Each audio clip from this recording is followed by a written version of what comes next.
Hey folks, Dr. Mike Israetel here for Renaissance Periodization. I mean, really, what else would I be here for? Today's topic video is one that I think a lot of you folks will enjoy and will be able to send over to a bunch of your friends asking the same question: what is better, the upper-lower split, the push-pull-leg split, or the full-body split? All right, and more particularly, we're going to be comparing these three very popular splits for hypertrophy, not for strength. That'll be another time. And talk about them in a cost-benefit discussion. Because as we'll learn, there's not one better than the other, but there are better than the other for distinct situations. And we're not just going to end this video with "it depends." We'll tell you why and how it depends. You're probably sick and tired of people just answering "it depends." On what? Let's find out. So first, we're going to define the splits, actually what they mean, to make sure we're all on the same page. Then we're going to talk about the upsides and downsides of the upper-lower split, the push-pull-leg split, and the full-body split. And then we're going to talk about how you might choose between those splits and how other folks that maybe you're coaching or helping or chatting with might also choose to pick one of those splits that works best for them. And as always, there's no dogma here. We don't have a side. We don't have a dog in the fight. And as a matter of fact, dog fighting is quite cruel and we're against it altogether. Just suggestions. So here we go. First of all, let's define the splits. Okay. As a matter of fact, let's talk about where the split actually is. Fundamentally, a good training split just does really two things. It trains you often enough that you get good gains, because if you train like once every 2 weeks, all the gains rise and then they fall, nothing happens. And it doesn't train you so often that you don't recover and heal between sessions. So you could say, I'm going to train 18 times a week for the same muscle, and you'll just be like an overcooked hot dog and nothing will happen. You'll be in a lot of pain and probably get weaker. Or you'll say, I'm going to train once every 2 weeks and it's going to be amazing, but neither one of those works. So anything between those two extremes is probably good. And training a single muscle group anywhere between 1 time a week works, not the best. 2 times a week, much better. And then 2 to 6 times a week is a lot of trade-offs in there, but both of those work really well. So fundamentally, you can make your own split from scratch, just making sure to train every single muscle, 2 to 6 times a week on average. And that's totally cool. That works, right? But if you don't have a ton of experience, if you're just getting started, or if you just don't want to overthink stuff, miss some details, you can just start with a simple pre-built split, because it can be a huge pain in the ass to build your own split. And then eventually, once you start on a split, you get a ton of biofeedback. You know how often have to train to recover a certain amount. You know how much volumes you do. You start to see some asymmetries and like, oh, my legs are getting hit well, but my body's not getting hit well. And then you have a ton of baseline information to modify from, right? It works like this in like tons of arenas in life. Just start with something basic, and then eventually you can get complicated. It's kind of weird when people start with a complicated, they're like, I want to have the perfect split up front. Well, you don't even have enough ecological information to do that. So just start with a simple one and then get complex if you want later is totally, totally cool. Now, for the simple splits we can start with, the very basic ones you can just jump right into, there are 3 super, super common ones. And they are the upper-lower split, the push-legs-pull split, and push-pull legs doesn't really matter how you arrange them a ton, and the full body split. So let's just define these super, super quick. The upper-lower split trains upper body on one day, and then lower body on another day, and then it repeats that structure. Upper, lower, upper, lower, upper, lower, right? And it can be done technically 2 times a week, although that's just one muscle group once a week. That's probably not good enough. So usually it's done 4 times a week or 6 times a week. So you go upper, lower, or you go upper, lower, upper, lower, upper, lower. All right? Either one works. And you can make the split a little bit more complicated by choosing some different exercises day to day to day. So for example, you train upper body twice a week, maybe one day when you train your back, you do a lot of vertical pulling, very little horizontal pulling. And then another day you do a lot of horizontal pulling and very little vertical pulling. That can be a really cool thing. And also you can reprioritize and deprioritize various muscles. So for example, if you have 3 pushing days, one of them can be for rowing and lower chest mostly, and then a little bit of arms and shoulders. Another one of them can be for lots of vertical pulling and incline and overhead work for pushing. And then still another one can have the chest and back on the back burner at the end, but at the front end is tons of arms and shoulders. So you end up technically training upper body all of it, every single one of those 3 upper body days, but there's a little bit of different emphasis every single time, which can allow you to balance a bunch of muscle groups all the time. So that works super well, super basic there. And then of course, on the upper lower, on the lower days, you just do everything in your lower body. So your legs. There's a question every now and again, where do I put abs on that? Fundamentally, it doesn't really matter. Wherever they fit more conveniently and don't mess up that workout. If you train abs at all, which would be another video we do at some point. Next, push legs pull. Okay, it can be push-pull legs. Doesn't much matter. What you really just don't want is your back workout tiring out your back so much that if you do pull and then legs after, sometimes what ends up happening is your back becomes a limiting factor in your leg training.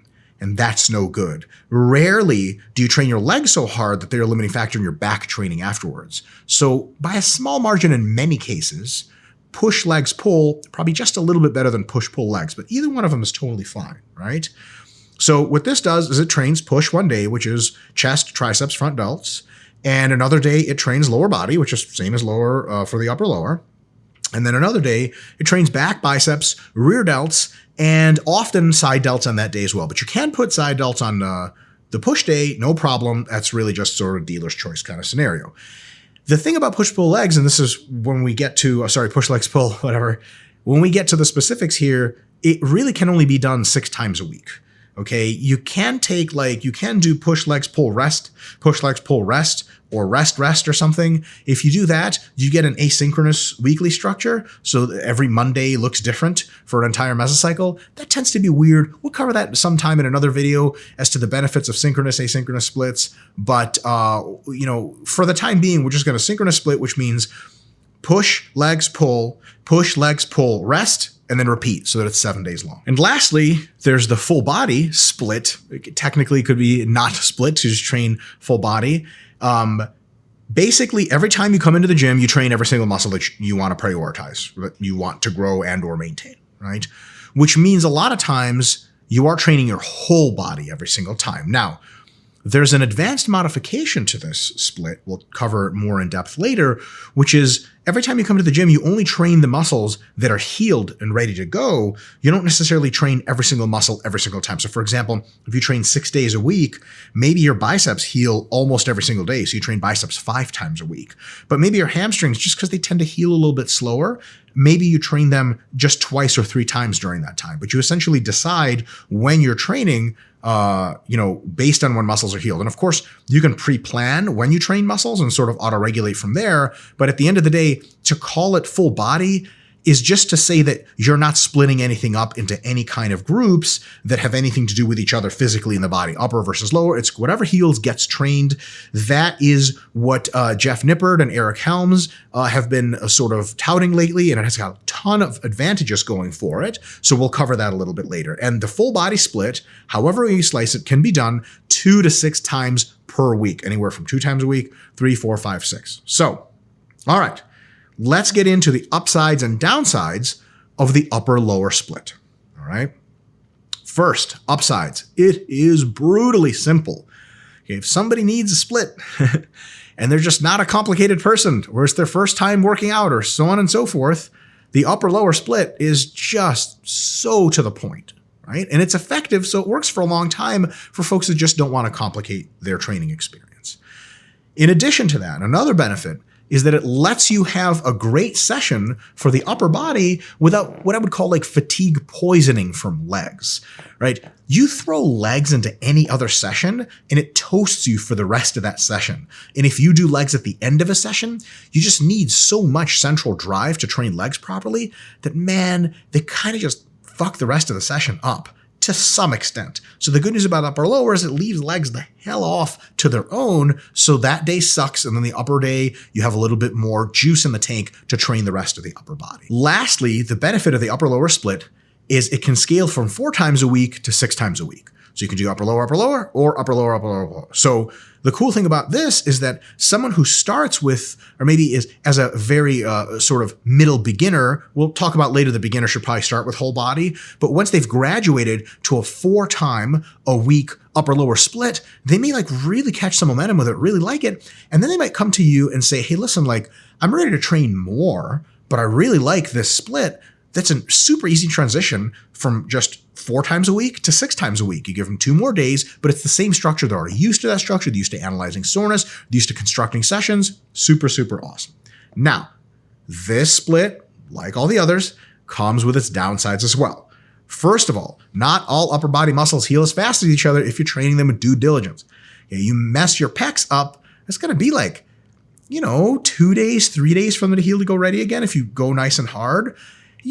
Side delts, man, you can probably train them at least every other day, if not more often. Biceps a lot of time don't get that messed up. Rear delts, who knows, right? And then so some muscles in the upper body, there's such a huge variance, especially if you start getting into training like traps and forearms, which you can train pretty much every day. It's kind of one of these like, well, it's upper day, and I'm noticing my biceps aren't growing as much from this split, but my chest and back are growing real well. And it's kind of like, yeah, right. But your biceps could just take so much more frequency, which you're not giving them. And arbitrarily, if you do move to, let's say, 6 times a week, upper, lower, that might be like pushing how hard you can train your back and chest. You might have to contract those artificially just to fit that in. So at the end of the day, yeah, because you're essentially artificially cramming in upper body as one unit, there's nowhere in physiology that says it should all heal at the same time. So you will have to all sort of regulate how hard you train each muscle, necessarily training the muscles that heal faster, much harder per session, maybe a bit harder than optimal, and necessarily potentially scaling back on muscles that take a little bit of longer time to heal. So a bit of a downside there. Next downside. Your legs and your upper body might not heal at the same rate either, okay? Your legs might heal enough for, 2 sessions a week at most, but with upper, lower 6 times, you could be trying to train them 3 times a week. And that might just be overkill, but for your upper body, that's like super golden, right? So there's no guarantee there. Again, it's a real rigid structure, so it has those limitations that arise, right? It's like if you give a sample of 100 people the same sized meal. Like some people are just going to be like, that's not enough food. Some people are going to be like, oh, this is great. And some people are going to be like, this is overkill, right? If only you could give people different sized meals, just the same way, if only you didn't have to cram all the muscle groups together on these sort of arbitrary days to some extent, right? And last problem that I foresee, and I'm sure there are others, but these are the main ones, is that doing all of your upper body work in one session is a lot, especially for bigger and stronger folks. Like if you train quads, hams, and calves, it's hard, but like with 8 to 12 total sets for all of those muscles per session, you can get a lot done. The thing is, upper body is a ton of muscles. You got the back, you got the chest, you got the delts, you got the triceps, the biceps. Yeah, compound pushing and pulling movements can take care of a lot of those at the same time, but not with due diligence. You have to do some isolations. And it turns out like if you're really trying to grow your upper body, doing the whole upper body in one session, oh man, it can be a lot, which is where splits that more finely split things can start to become a little bit better of an idea for some folks. Which brings us to push legs pull. Upsides and downsides. Upsides.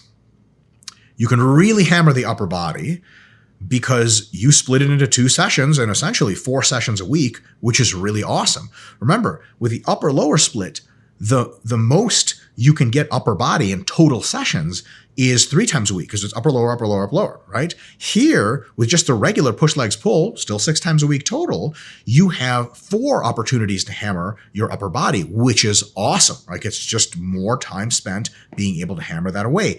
And notice the legs are now only being hammered twice a week, which is kind of a little bit more in line with how fast they heal anyway versus the upper body. So that's a real good thing. It's kind of like if you do upper lower long enough, you notice like I'm really holding back on my legs to make sure they're healed, but like I could train upper body more than this. And then push legs pull comes along and it's like, oh wow, this is exactly what I was saying, right? So that is definitely a thing.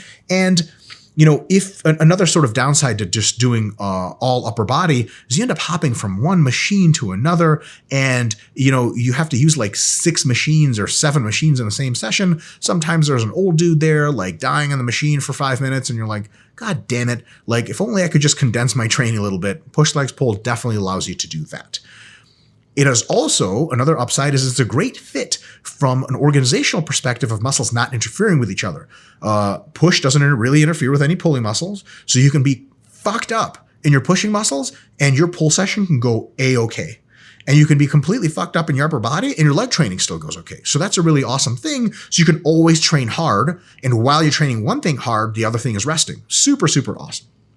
Now, a huge benefit here, which is a little bit nuanced, is that by only allowing you to train every muscle group specifically, not upper versus lower, but push and pull and legs, each one only gets trained twice a week. And sort of by definition, you have to rest at least 2 days, sometimes 3 in order to hit the next one.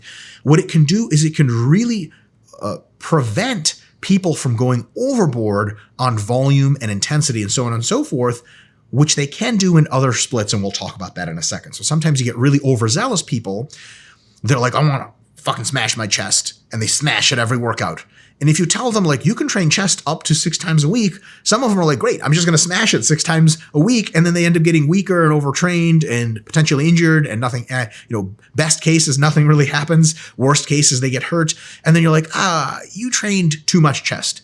But if you're condensed to 2 sessions of chest, like even if you overkill twice a week, that's still plenty of recovery time and they're probably going to be fine. So a lot of times the push legs pull essentially like contracts people who just want to go psycho and train everything into a limited range of volume that keeps them sort of sane and keeps them from not overdoing it. Because like if you try to do 60 sets of chest a week, if you train chest every day, you can fucking do that. No problem. 10 sets of chest, no problem every day, right? No problem until you fall apart. If you're on push legs pull, 60 sets of chest a week is 30 sets of just chest in one workout. Most people just won't do that. And they'll be so tired by the end of the workout, this junk volume anyway. Bad news, it's not doing anything to help them grow. Good news, it's not causing much further muscle damage because they're barely recruiting anything, right? So this is kind of like a good way to constrain people that are just like sort of boogie-eyed about like, ooh, I want to do all the training. Relax here, do this, and then don't kill yourself. And you probably won't if you do this, right? Now, not without its downsides, of course. So same problems as we saw earlier, not all pushing and pulling muscles heal at the same rate. Your back probably doesn't heal at the same rate as your biceps and your rear delts. Your triceps may not heal at the same rate as your chest, front delts, so on and so forth. So we still have problems there. Again, legs and upper might not heal at the same rate either, but that really only applies to legs and the smaller upper body musculature. Because the upper body is trained sort of twice as often as legs, this is a problem that only affects the small upper body musculature. The muscles, most of the ones in the upper body that take a little while to heal, this is a perfect alignment. So this is only a very minor critique, definitely less of a critique than it would be for the upper lower split. Now, 2 times a week frequency for legs and 2 times a week frequency for push and pull respectively means that smaller muscle groups that recover faster just aren't getting the due diligence that they need. That's a big downside. For example, someone says, hey, like, what split are you doing? You're like, push legs pull, duh. And I'm like, okay, how are your biceps coming along? You're like, pretty good. My back's growing a lot more though. And then they go like, how sore does your back get and when does it heal? Like, dude, I train it and it heals like 2 or 3 days later, right on time. So like the entire time I'm either sore or I'm training it hard. They're like, wow, sounds really good. Sounds like it makes sense. They're like, what about your biceps? Well, they're never really sore. I could train them a lot more often. And they say, well, why don't you? And you're like, push legs pull, bro. There's a structure. But it's good. It's good to have a respect for structure, but that structure might not be doing due diligence to the muscles that can heal faster and potentially would benefit from a higher frequency, right? Just arbitrarily waiting around for no good reason. The last criticism, and this one is why push legs pull is kind of the meat and potatoes of folks transitioning into more serious training, is that it doesn't scale. It's only 6 days a week, okay? That's it, unless you wanted to go asynchronous and then it just gets crazy, which is also for advanced people. So because it can't scale and it's only 6 times a week, this is not something you start people on, for sure. You imagine like your Aunt Marge is like, oh, I'd like to try weight training. And you're like, push legs pull, Marge. Welcome to the fire. I want you to watch 18 Ronnie Coleman videos and die in the hack squat. She's like, sounds good, Sonny. I don't know why she talks like that. But in any case, it's a big deal. 6 times a week is the only way it works. So you have to be fully committed. Now, full body, upsides and downsides. Big upsides. 1, It really pumps up the frequency potentially of exposure of every single individual muscle to stimulus through the week, which is amazing for gains, especially in the short term, because frequency makes you grow like crazy to the extent and for how long you survive it, right? So awesome. No more problem of my biceps don't get trained enough, gone, if you design your program like that. Next, the advanced version, the Jeff Nippert, Eric Helms version, lets you train muscles exactly in proportion to their healing time. So maybe Jeff or Eric will train hamstrings super hard with hip hinges one day of the week, less hard with some isolation curls for their legs another day, and then still another day, hamstrings might receive like sort of kind of just accessory volume through some deadlifting, sumo deadlifting, not exactly targeting the hamstrings a little bit, maybe some lunging or something like that, maybe some strongman work or something that hits the hams just a little bit. So it ends up being that every single time the hams heal, they can be hit again instead of having to go ham, and overdoing it, or having to like, okay, it's hams just twice a week, and like they could be trained 3 and no one's putting it. Because there's no restrictions on where you can put stuff, especially in the advanced version, you can essentially say, okay, I'm going to train chest 4 times a week because that's how often it heals, back 3 times a week, hamstrings twice a week, and then quads, I'm going to do one really hard session and then one pretty easy session, like 1.5 times a week. Nothing stopping you from doing that, which is really, really awesome. Huge upside there. And then when someone asks you, hey, why aren't you training XYZ muscle groups today? You can literally say, because it's not healed yet. And then when they go, hey, what are you training today? And you go XYZ, they say, why? You go, because these are the muscles that are healed. Wow. I mean, you're really taking care of all the bases there. Another advantage, it can break up hard to train muscles like quads and hams into different sessions if needed. This is a personal preference thing, but it's nonetheless worth repeating or worth making sure we cover. Some folks, it's just a lot for them to do something like a leg day. And leg days suck. And at some point, if you're doing justice to your quads, you're not doing justice to your hams, because whatever you train first limits the second thing like crazy, right? You do like 6 sets of leg press and 3 sets of squats, whatever you call hamstrings after that, that might not be happening, or the degree of stimulus might be really small. So what you can do here is you can do like quads with some upper body stuff, next day hams with some upper body stuff, next day quads, next day hams, and so on and so forth. So you never really have to do a crazy psycho leg day and go nuts about it, right? And you can even do these individual muscle groups, because you can do them more frequently, you can break them up into volume that's not super crazy.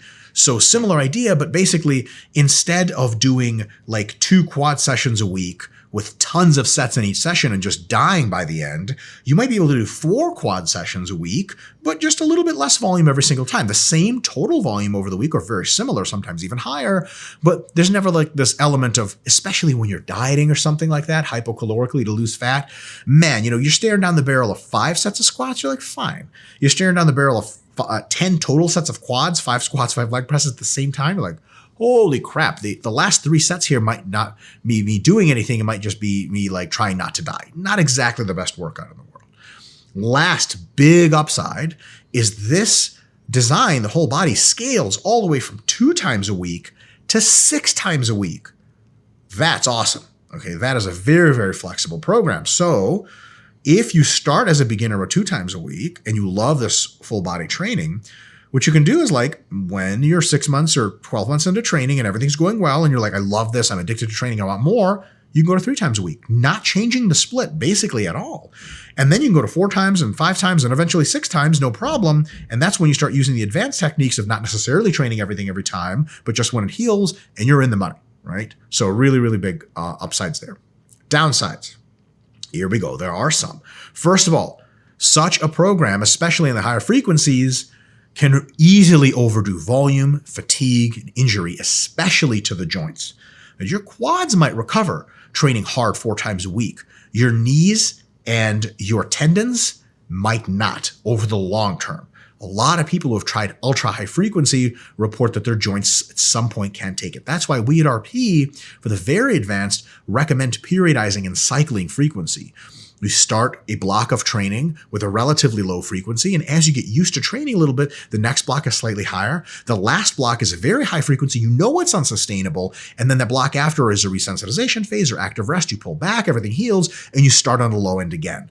But for a lot of folks doing this, especially folks that aren't too experienced, they're going to look at it and be like 6 days a week, let's do it. Quads, 5 days of those. And they end up, having hurt knees and sort of don't know why.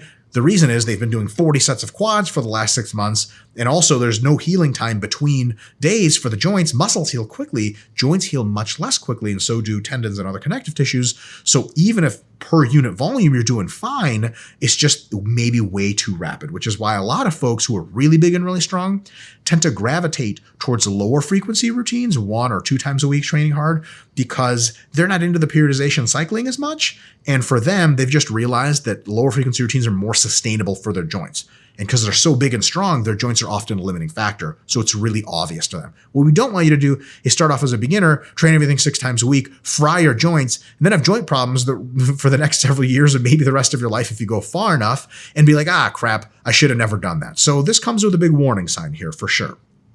Now, another downside, you got to use all the fucking machines in the gym on any given day, especially if you're trying to do true whole body, everything every day, which is fine, right? You got to go all around the gym for that shit. And that means it's a bit of a pain in the ass. You can't spend as much time in any one area of the gym on any one machine. And it's great for a leg day to come in and be like, I need 3 pieces of equipment and that's it. But if you need like 10 pieces of equipment and you work at a busy gym or you work out at a busy gym, oh my God, you could spend like several minutes here and there waiting, for soccer mom to finish doing her leg extensions as she reads her phone, set of 50 or whatever, 50 leg extension rep set with 50 RIR. I'm sure you guys have seen that before. And it's kind of like, I wish I could just come in, laser focus and leave instead of having to train my entire fucking body the whole time and wait on everyone in the gym. Very related. You got to warm up a ton. Because you don't just jump in, especially as you get strong, you don't just jump into a heavy exercise. You don't do all your pushing work and then jump into pulling right hard and heavy. You got to warm up for pushing, do the pushing. And within each pushing exercise, you got to warm up a little bit for each different exercise.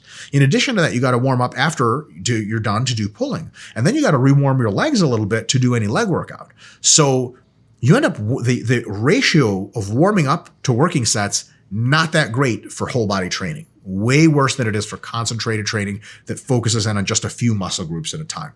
Not a huge downside, but definitely a concern, especially for people who don't have a ton of time, for example. Now, it can absolutely make something like quad training easier psychologically by spreading it out more. For some people. For other people, it has the opposite effect of essentially like pulling a Band-Aid off really slow. Myself, for one example, so Eric Helms is of the opinion for himself that he prefers to spread out leg training to multiple sessions per day. For example, quads. 3 quad sessions or 4 quad sessions, each one with just a few sets, works great for him. Not a critique. A ton of you will fall into that category. Do it. Some of the rest of you will fall into a category I personally experience, which is once I'm warmed up and training quads heavy, I'm just fucking in. And I don't want to have to re-warm up and train them heavy 2 days later because I'll be in fucking pain. And the whole warming up process is fucking annoying. And it's tons of it's just legs is a thing. It's a thing psychologically. Once I'm in the groove, I'm in and I'm down. It's kind of like, if you have a favorite restaurant that's like 50 minutes away, like 50 of a drive, like when you go there, you're going to fucking eat well. You're not going to go there and say, I'll just have this egg roll, please God, come back tomorrow. Really? You're going to drive 50 minutes again? Now, for some people who maybe have someone to go with and love the drive, that's a totally cool thing and they don't want to stuff themselves, other benefits. But for folks like me, if I'm going out of my way and once I'm warmed up, everything's going great, I'm going to want to warm up as few times a week as I have to. So for me, training quad something like twice a week is much better than training it more frequently. So that's a potential downside you can get caught into if you're not aware of these things. You could be training quads 4 or 5 times a week. Just be like, God damn it. It's a 4th fucking quad workout this week. I wish I could just do 3 because you might experience the sensation at the end of a quad workout, 4-time-a-week quad workout. You might be like, man, I can keep going, but my logbook says I have to stop because I got to be recovered to be ready a day from now. Whereas if you restructure your plan to be recovered 2 days from now, you can keep riding that momentum once you're warmed up and do a good job. Personal preference, but buyer beware. Lastly, it can be confusing as shit, right? Especially for the advanced version, people who are unaccustomed to training can be like, which muscles do I train at which days? There's an endless field of questions. Just go YouTube and go to either Jeff Nippard's channel or Eric Helms' stuff, wherever Eric has been on a couple of channels talking about. Actually, I believe he's been on Jeff Nippard's talking about the whole body training, and read some of the comments.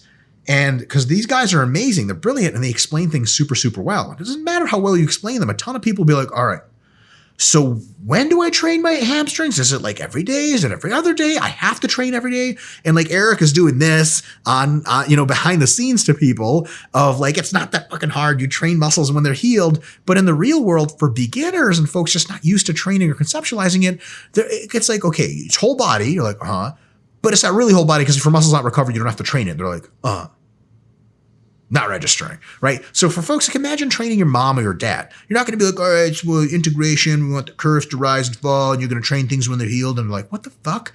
They just be like, hey, look, whole body means every muscle, go. And then 2 days later, go again. Or upper, lower, upper, lower, upper, lower. That's hard to fuck up, right? So it's a little bit confusing. It can be complicated. It's not for everyone, especially the advanced version, which is one of the reasons why it's advanced. So last thing we're going to cover is how might you choose what you are going to do for your split, or related, what you would advise other folks to do? Because I'm sure lots of you are experts yourself and you get asked all the time, like, hey, what do I do for my workout? And you're like, God damn it, pay me for this shit. So here's the deal. You don't have to do it this way. Just a suggestion. Fresh, new beginners. I don't mean like 0 to 3 years of training as we usually identify at RP. I mean like 0 to 3 weeks of training or 0 to 3 months. Whole body, full body, every muscle that you want to train, you train it mostly through compound basic inclusion, not a ton of isolations, 2 to 4 times a week.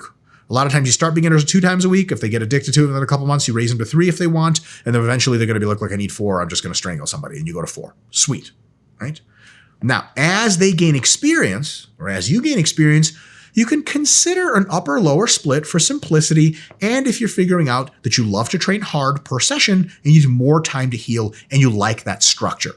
Totally fine, okay? As you get more experience, we're like well into the intermediate stage now, you might consider push legs pull if you need more volume to grow specific muscle groups and more loading and more recovery time. Like your leg workouts are getting fucking gnarly and you really just want to smash your chest and smash your triceps and smash your back in individualized sessions where you get a lot of focus on them. That's when push legs pull starts to become a good idea. Once you've been doing something like push legs pull or a bit more of an advanced split for some time, that thing we were talking about earlier is going to pop up in your head like, my smaller muscle groups are not being trained often enough. My smaller muscle groups are not being trained often enough.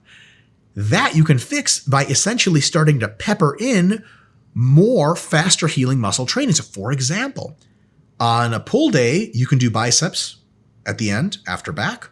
And on a push day, you can do biceps at the end after chest and triceps. So you're training biceps 4 times a week and you say, okay, 4 times a week is a lot. How am I going to recover from that? Well, thing is, because you train biceps last every time, yeah, they're like pretty wrecked, but nothing you can't recover from. Like if you train them first every single time, maybe you'd have to do 3 times a week. But because you train them last every time, you don't have to do that. Just an example. You can train them more often. All of a sudden, though, you went from training your biceps twice a week to 4 times a week. You can easily do the same thing with rear delts, side delts, calves. Okay, you can do calves on leg days, and you can also do them on push days. That's 4 calves. Or calves on leg days, and on one of the push days, you can go 3. So essentially, you can start keeping that core structure of push legs pull and peppering in some of the muscle groups with added sessions that tend to heal faster. Super swell idea. I did that for a real long time. Worked great. Now, the most experience, and basically that point number 4 there, once you have push legs pull and you pepper in the muscle groups that recover faster, you essentially end up with a Helms-Nippard style full body routine. Because someone could ask you, and I get this question on Instagram all the time. If you follow me on Insta, I post all of my training there pretty much. I get this question all the time, like, look at it, like what I did that session, and they're like, what day is it? I'm like, it's a Thursday. And they're like, no, you fucking asshole. I meant, like, is it push or legs or pull? And I'm like, well, it's a little complicated. It's core pushing movements, but with a little bit more pulling because I need more extra work because it recovers a little faster, and some arm stuff. And it's tough to describe. So Eric Helms and Jeff Nippard did really, really well with the advanced whole body. So basically that push legs eventually becomes the advanced whole body. Now, here's the thing. Last little gem. For the most experience and the most dedication to trying to grow as much muscle as possible, you should start to consider multiple daily sessions. okay, to target all muscle groups with due diligence. So you train every single muscle group almost fresh at least a few times during the week. You train all of them at exactly the frequency they need. That just simply takes more than 6 sessions, because you should always take 1 day of rest, right? You should never, almost never train 7 days a week. So 1 day is rest. That leaves us 6 days. It leaves us 6 days, but not necessarily 6 sessions, because we can do up to 2 sessions a day. That leaves us potentially as many as 12 sessions, which is something almost no one can recover from for a long time, but people can recover from it sometimes for a mesocycle. So you might do a mesocycle of 8 sessions, a mesocycle of 10 sessions, and a mesocycle of 12 sessions. Wait, fuck, get me out of here, throw me the rope. And then you take a active recovery phase or maintenance phase, 4 times a week training or 2 times a week training, heal all the fatigue and go back into it. Super swell idea to get. Now, here's the deal. It's not for anyone except for super interested people in optimization, like folks ready to dedicate their shit to growing muscle. Okay. If you have any notion in your head of like, yeah, but like, it's not convenient, fuck, out, get out, right? Not for you. But that's okay, because that means you have a life. But for the rest of us that don't have lives and who just want muscle growth, this is the place to be. And for tons of details on it, go to the Revive Stronger YouTube channel. And we have an interview with myself, Jared Feather, and Charlie Jung on 2 times a day training, how we structure it, theory, so on and so forth. You'll probably love that. And if you don't, try to put a little love in your life. You know what I mean? Go to a music festival. Hey, hug somebody. Wait, it's still COVID-19 when we're recording this. Don't fucking hug anyone, you disease-promoting asshole. Folks, see you next time.